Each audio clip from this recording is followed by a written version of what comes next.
इस देश में मोदी विरोधी जो इकोसिस्टम है उसे कल से ही बहुत आग लगी हुई है, क्योंकि ना तो उमर खालिद को जमानत मिली, ना शर्जील इमाम जेल से छूटा, जिसे टुकड़े टुकड़े गैंग कई बार कह दिया जाता है। और उस गैंग में मातम छाया हुआ है और उसका गुस्सा आप देखिए। ये लोग नरेंद्र मोदी पर गुस्सा निकाल रहे हैं। कोर्ट ने बेल नहीं दी है, ये मोदी को गाली दे रहे हैं, हिंदुत्व पर गुस्सा निकाल रहे हैं। मोदी और मोदी का सनातन इनके सीधे निशाने पर है। किस तरह से फिर से जेएनयू जैसी जगह पर टुकड़े टुकड़े गैंग की वापसी के आरोप लग रहे हैं, किस तरह से नरेंद्र मोदी की कब्र खुदने के नारे लग रहे हैं जेएनयू में, और किस तरह से ऐसे नारे लगाने वालों को बचाने के लिए फिर से पूरा इकोसिस्टम उतर आया है। जेएनयू के नए कांड पर आज आपको एक एक डिटेल दिखाऊंगा। यह भी बताऊंगा कि यह वही इकोसिस्टम है जो मोदी के साथ साथ हिंदुत्व को भी अटैक करता है, क्योंकि इसे अपने वोट बैंक को खुश करना है। लेकिन इस इकोसिस्टम को आज और ज्यादा आग लग गई, क्योंकि हिंदुओं के पक्ष में कोर्ट का बड़ा फैसला आ गया और इससे सनातन विरोधियों को तगड़ा करंट लगा होगा। हिंदुओं की बड़ी जीत हुई है। कोर्ट ने इनकी क्लास लगा दी बॉस। आज उसके बारे में भी बताऊंगा कि राहुल, प्रियंका, अखिलेश, ममता जैसे नेताओं को कैसे झटका लगा है, उद्धव ठाकरे को कैसे झटका लगा है। यह भी बताऊंगा कि जब सनातन पर हमले करके भी ये इकोसिस्टम कुछ बिगाड़ नहीं पा रहा, जब देश के अंदर मोदी पर लगातार अटैक करके भी बाल बांका नहीं कर पा रहा, अटैक करने की बातें करके, तो ये कैसे अमेरिका और ट्रंप से गिड़गिड़ा रहा है। भारत में कौन चाहता है कि वेनेजुएला जैसी हालत भारत की हो जाए।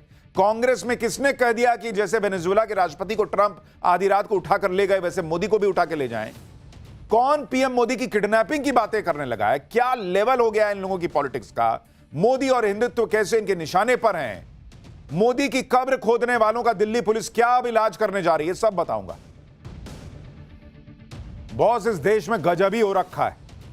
कांग्रेस के नेता ट्रंप से कह रहे हैं कि मोदी को किडनैप करके ले जाएंगे। क्या अलग लेवल पे हैं ये लोग भाई। कभी नरेंद्र मोदी को मां की गाली दी जाती है, कभी उनकी कब्र खोदने की बातें होती हैं, और उसके बाद इस देश में कहा जाता है कि भाई बोलने की आजादी नहीं। अब और क्या बोलने को बच गया इन लोगों को।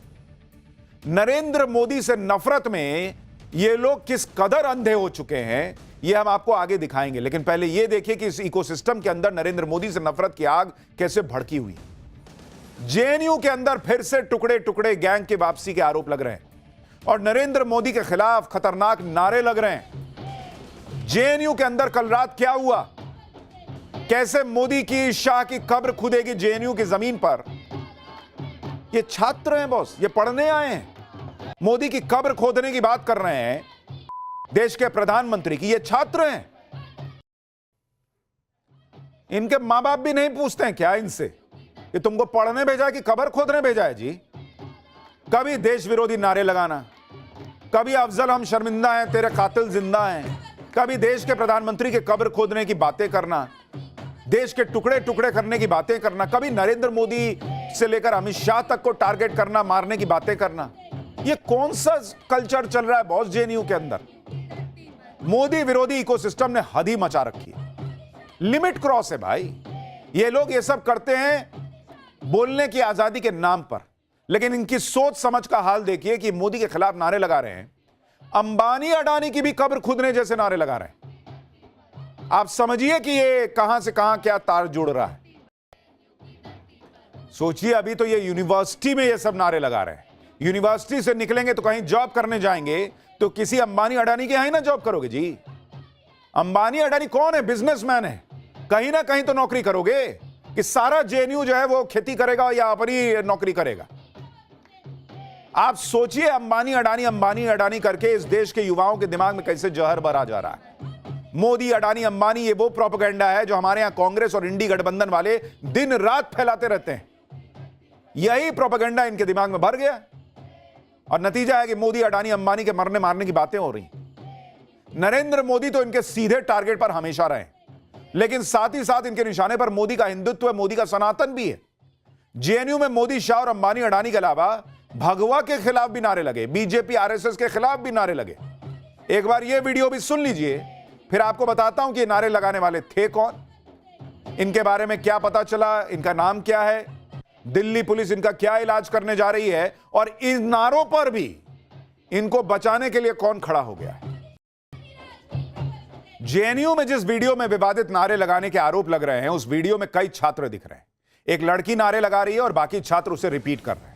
कुछ छात्रों के हाथ में डफली है, डफली पर एसएफआई लिखा है, जिसका मतलब है students federation of India. Video में दिख रहे कुछ छात्र नारे लगा रहे हैं, कुछ पीछे खड़े होकर वीडियो बना रहे हैं।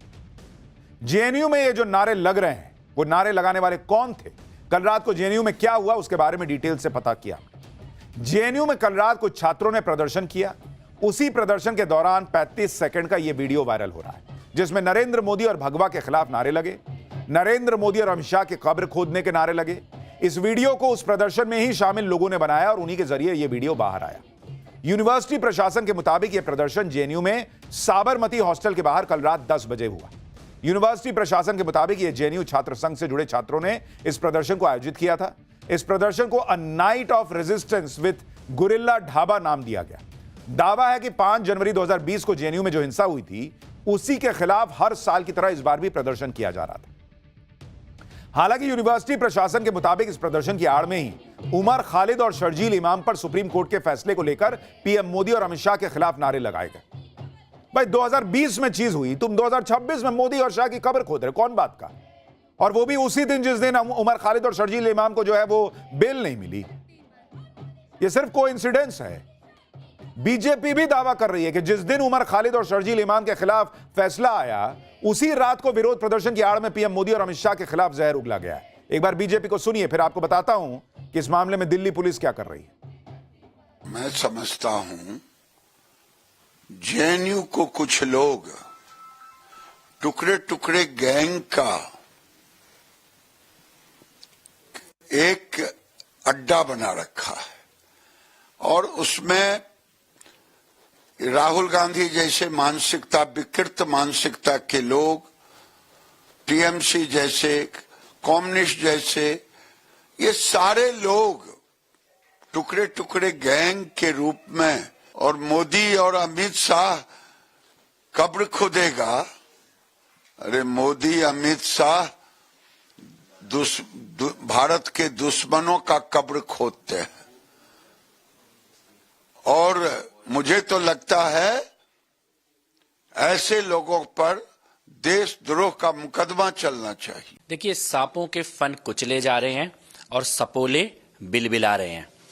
ये जो दंगाइयों के समर्थन में नारे लगाना, नक्सलवादियों के समर्थन में नारे लगाना, आतंकवादियों के समर्थन में नारे लगाना, अब ये नारे लगाने वाले लोग फ्रस्ट्रेट हो चुके हैं, हताश हो चुके हैं। देखिए, जेएनयू के अंदर जो नारे लगे हैं वो सोच अर्बन नक्सली सोच है, जिसका समर्थन राहुल गांधी और कांग्रेस पार्टी करते हैं। इन दोनों के समर्थन में कल कांग्रेस के नेता आए और अब जिस तरीके के नारे जेएनयू के अंदर लगे हैं, उसका भी मौन समर्थन कांग्रेस के नेता ही कर रहे हैं। जेएनयू में पीएम मोदी के खिलाफ लगे नारों पर अब कानूनी शिकंजा कसेगा। जेएनयू प्रशासन ने इस मामले में एफआईआर के लिए पुलिस को लेटर भी लिख दिया है। जेएनयू प्रशासन ने दिल्ली के वसंत कुंज थाने के एसएचओ को चिट्ठी लिखी है। लेटर में बताया गया कि जिस कार्यक्रम में विवादित नारे लगे उसमें 30 से 35 लोग जमा थे। यह भी बताया गया कि प्रदर्शन में जेएनयू छात्र संघ से जुड़े कई लोग थे। इनमें अदिति मिश्रा, सुनील यादव, गोपिका बाबू, दानिश अली, महबूब इलाही, कनिष्क, पाकिजा खान और शुभम शामिल हैं। अदिति मिश्रा छात्र संघ की अध्यक्ष हैं, गोपिका बाबू वाइस प्रेसिडेंट हैं और सुनील यादव जनरल सेक्रेटरी हैं। दानिश अली ज्वाइंट सेक्रेटरी हैं। जेएनयू प्रशासन ने कहा है कि ऐसे नारे जेएनयू के अनुशासन को भंग करते हैं और ये यूनिवर्सिटी के माहौल को बिगाड़ते हैं। प्रशासन का कहना है कि इससे कैंपस की शांति, सुरक्षा और अनुशासन को खतरा हुआ, इसलिए कानूनी कार्रवाई की मांग की गई है। यह भी कहा गया है कि ये नारे जानबूझकर लगाए गए, बार बार दोहराए गए, जिससे यह साफ होता है कि यह सोच समझकर किया गया गलत काम था। यानी जिन नारों को इंडी गठबंधन हल्का और पॉलिटिकल नारे बता रहा है, उन नारों पर जेएनयू प्रशासन ने टफ स्टैंड ले लिया है और पुलिस से कहा है कि भाई एफआईआर दर्ज करो और इन पे एक्शन लो। भाई जब तुम प्रधानमंत्री के और गृह मंत्री के कब्र खोदने के नारे लगा सकते हो, तो फिर छात्र मत बताओ ना अपने आप को, फिर एक्शन के लिए भी तैयार रहो। और लेफ्ट की यही पॉलिटिक्स जो है, उसने लेफ्ट की राजनीति को कब्र में पहुंचा रखा है। पूरे देश से लेफ्ट खत्म हो रखा है, कहीं नहीं बच रहा साउथ में केरल को छोड़कर। लेकिन इनकी दिमाग में ना वही घुसा हुआ है, क्योंकि ये लोग क्या करते हैं, लेफ्ट के लोग, इनकी सत्ता खत्म हो गई, जाके कांग्रेस से सट गए, तो ये लोग वहां से अपना हिसाब किताब लेते रहते हैं। कांग्रेस के नेता ये थ्योरी बेच रहे हैं कि ये नारे तो खुद बीजेपी ने लगवाए। आप देख रहे हैं इनका इन्फ्लुएंस कितना है। कांग्रेस कह रही है कि ये बीजेपी ने नारे लगवाए, भाई वहां दिख रहा है किस किसने नारे लगाए भाई, उसमें कौन बीजेपी का, बताओ फिर। सुनिए राशिद अल्वी क्या कह रहे हैं। जेएनयू के अंदर जो भी नारे लगे उन लड़कों को पकड़ना चाहिए, और मुझे यकीन है कि ये आरएसएस और बीजेपी से जुड़े हुए लोग होंगे, क्योंकि इन नारों का फायदा भारतीय जनता पार्टी अपनी राजनीति के लिए उठाती है। ये वही नीति है जो हिटलर की नीति थी, वो अपने लोगों को भेज देता था इस तरीके के काम करने के लिए और फिर खुद इसका फायदा उठाता था।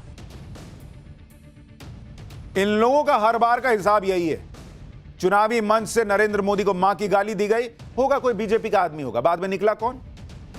अभी यहां नारे लग गए, मोदी शाह की कब्र खुदेगी, कह रहे हैं बीजेपी वाले। अरे कहां से बीजेपी वाले हैं भाई? अब बीजेपी वाले थे तो लेफ्ट वाले जाके एफआईआर खुद करा देते कि बीजेपी वालों ने आके ये किया है। जेएनयू में जो नारे लगे उसे लेकर जेएनयू के छात्र संगठन और लेफ्ट से जुड़े छात्र नेताओं पर आरोप लग रहा है, लेकिन स्टूडेंट यूनियन इन नारों का बचाव कर रही है। जेएनयू स्टूडेंट्स यूनियन की अध्यक्ष अदिति मिश्रा ने कहा कि विरोध प्रदर्शन में लगाए गए सभी नारे वैचारिक थे और किसी पर व्यक्तिगत हमला नहीं करते थे, वे किसी के लिए निर्देशित नहीं थे। ये कौन सा वैचारिक नारा है जी कि मोदी शाह की कब्र कूदेगी? यही तुम्हारा विचार है? आज विचार है, कल को एक्शन हो जाएगा। जेएनयू स्टूडेंट यूनियन के जनरल सेक्रेटरी सुनील यादव ने एक अंग्रेजी अखबार को बताया कि जेएनयू में प्रदर्शन तो हुआ, लेकिन जहां तक नारों की बात है तो वो इस पर कमेंट नहीं करें। काहे नहीं करोगे? नारा लगा दोगे, कमेंट करने में दिक्कत हो रही है, शर्म आ रही है बोलने में कि मैंने देश के प्रधानमंत्री के कब्र खोदने की बात की है। बताओ मां बाप को फोन करके कि मैं पढ़ने गया था और मैं वहां कब्र खोदने की बातें कर रहा हूं, नारे लगा रहा हूं। स्टूडेंट यूनियन इस पूरे विवाद का ठीकरा मीडिया पे फोड़ दिया। इन लोगों को कुछ नहीं मिलता है तो मीडिया पे डाल दो सब। कह रहा है कि मीडिया जेएनयू को बदनाम कर रहा है, नारे तुम लगा रहे हो, बदनाम मीडिया कर रही है। हालांकि जेएनयू के पढ़ रहे कई छात्र इन तरह के प्रदर्शन और नारों के खिलाफ हैं।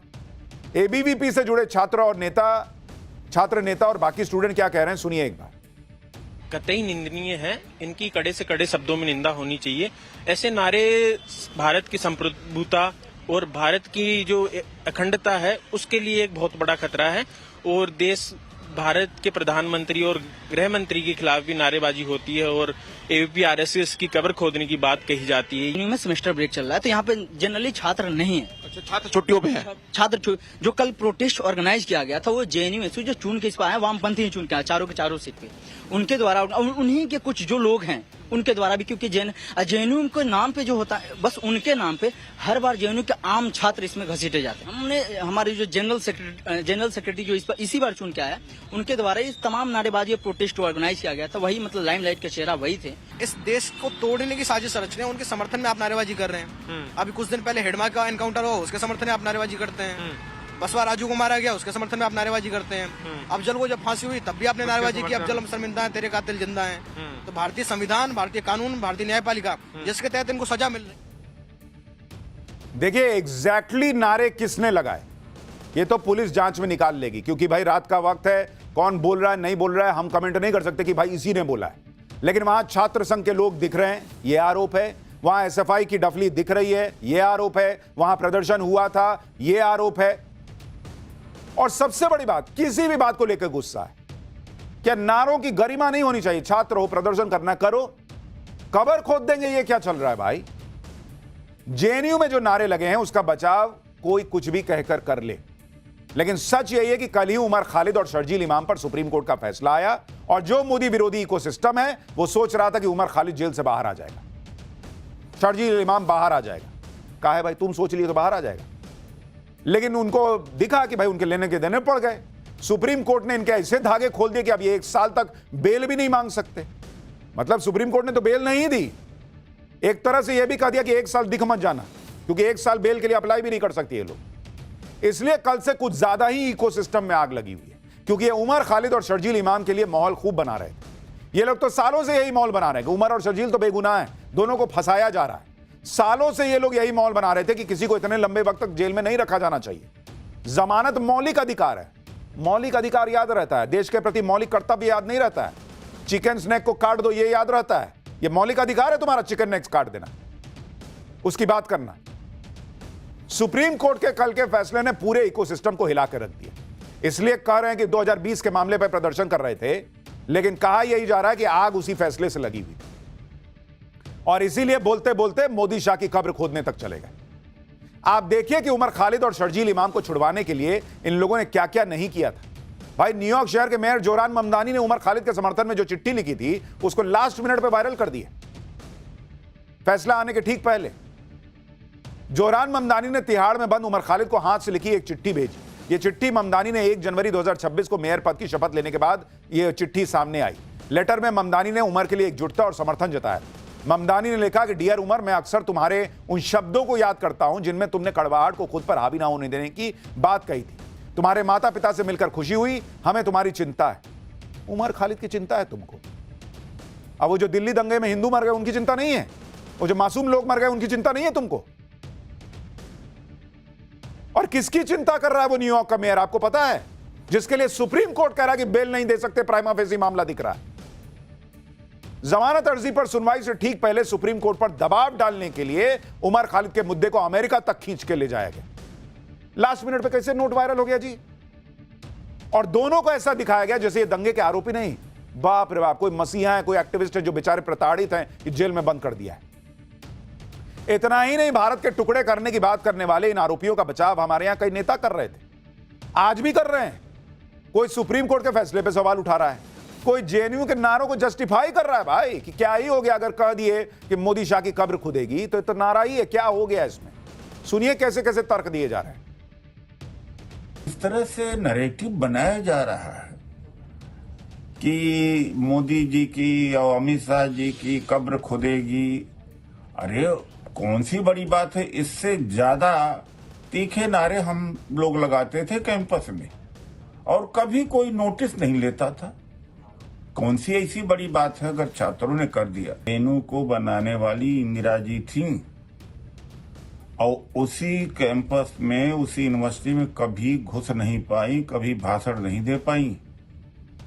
एक बार कोशिश किया, वो भी असफल रहा। न्यायालय का तो सम्मान ही, चाहे आप मजबूरी में करें चाहे जैसे भी करें, मजबूर सम्मान ही करना है। लेकिन भैया, एक प्रिजनर को आप अंडर ट्रायल प्रिजनर्स के रूप में कब तक रखेंगे? ये हमको तो समझ में नहीं आता है कि ये तो चलता रहता है ना भाई। भी वैचारिक विरोध तो लगा रहेगा, वैचारिक विरोध तो चलता रहेगा। कभी किसी को गाली पड़ती है, कभी विपक्ष को गाली पड़ती है। कोई पप्पू यादव और उदित राज से पूछे कि इन छात्रों को तो डिफेंड कर रहे हैं, खुद लगाते हैं कि मोदी शाह की कब्र खुदेगी। अगर ये नारा इतना ठीक है तो खुद भी लगाएं। खुद क्यों नहीं लगाते हैं? खुद नहीं लगा रहे हैं और दूसरों को कह रहे हैं कि लगा दिया, तो क्या ही हो गया? सिर्फ कांग्रेस ही नहीं बल्कि समाजवादी पार्टी के नेता भी उमर खालिद और शर्जील इमाम के समर्थन में उतर आए। समाजवादी पार्टी के नेता आईपी सिंह ने कहा कि बतौर छात्र नेता बहुत सी गलतियां अनजाने में हो जाती हैं। इसका यह मतलब नहीं है कि दिल्ली में युवाओं के मुद्दों को उठाने का मतलब देशद्रोही होना है। मैं केंद्र सरकार से अपील करूंगा कि उमर और शर्जील को माफ कर दिया जाए। आगे वे जीवन में ऐसी गलतियां कभी नहीं करेंगे जो अनजाने में शायद उनसे हो गई। इनके हिसाब से वो शर्जील इमाम बैठ के लोगों से जो कह रहा था कि चिकन स्नैक कट जाएगा तो क्या से क्या हो जाएगा, वो गलती में कह रहा था। इतना मासूम है, गलती में कह रहा था। चिकन स्नैक समझ में आता है, काट देने की बात समझ में आती है, अब बोलने में गलती हो गई। इसी तरह की बातें आरजेडी के नेता मनोज झा भी कह रहे हैं। मनोज झा सुप्रीम कोर्ट के फैसले पर सवाल उठा रहे हैं, सुनिए एक बार। में कुछ चीजें क्रिमिनल जस्टिस सिस्टम में राइट टू लाइफ और लिबर्टी को लेकर के महत्वपूर्ण पहलू छूट जाते हैं। व्यक्तिगत तौर पर मैं मुर्दाबाद के नारे का भी विरोधी हूँ। तो मुर्दाबाद का नारा, जो कि तमाम लोग जिनका आपने जिक्र किया बहुत आहत हुए हैं, वो भी मुर्दाबाद का नारा लगाते हैं। लेकिन जब डोनाल्ड ट्रंप अशोभनीय टिप्पणी करते हैं तो मेरे एमईए की, मेरी सरकार की चुप्पी भी मुझे आहत करती है।